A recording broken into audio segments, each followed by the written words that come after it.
বিসমিল্লাহির রহমানির রহিম। গতকালকে আমরা যে শান্তিপূর্ণ আন্দোলন করছিলাম প্রার্থী পরিবর্তনের দাবিতে, আন্দোলন শেষে গতকালকে সন্ধ্যার পরে আমাদের সিনিয়র দুই নেতৃবৃন্দ তারা আজকের চাপায় একটা পেজে তাদের বক্তব্য দিয়েছেন এবং তারা যে বক্তব্য দিয়েছেন তাদের এই বক্তব্য তীব্র নিন্দা এবং প্রতিবাদ জানাচ্ছি।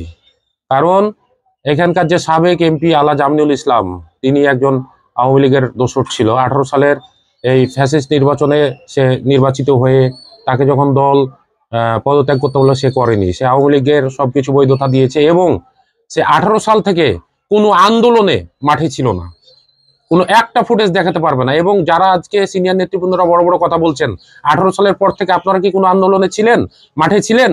একটা আন্দোলনের ফুটেজ দেখাতে পারবেন না। আমরা আন্দোলন করেছি, আমরা মাঠে ছিলাম, আমি জেল খেটেছি, মামলা আছে আমাদের নামে, অনেক অত্যাচারিত হয়েছে, স্টেশন থেকে আমাকে তুলে নিয়ে যাওয়া হয়েছে। আপনারা দেখাতে পারবেন? আপনারা বড় বড় গল্প বলেন। আপনি 19 সালের যে পৌরসভা নির্বাচনে আপনারা ধানের শীষের এগনেস্টে ইঞ্জিলের ভোট করেছেন, তার প্রমাণ আছে।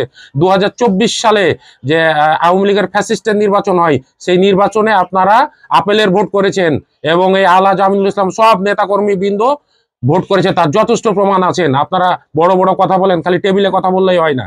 আপনারা কি বলেছেন? গুটি কয়েক লোক। আপনারা দুইজন সিনিয়র নেতৃবৃন্দকে বলতে চাই, আমার নেতার দরকার নাই, আপনারা আমার সাথে প্রোগ্রাম করেন।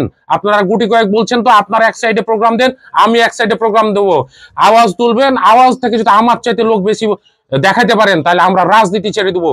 শান্তশিষ্টভাবে আন্দোলন করছি, ঠিক আছে? আপনারা কখনোই বিএনপির ভোট করেন নাই, কখনোই মাঠেই ছিলেন না। এই বলেই আমার বক্তব্য শেষ করছি। ধন্যবাদ সবাইকে।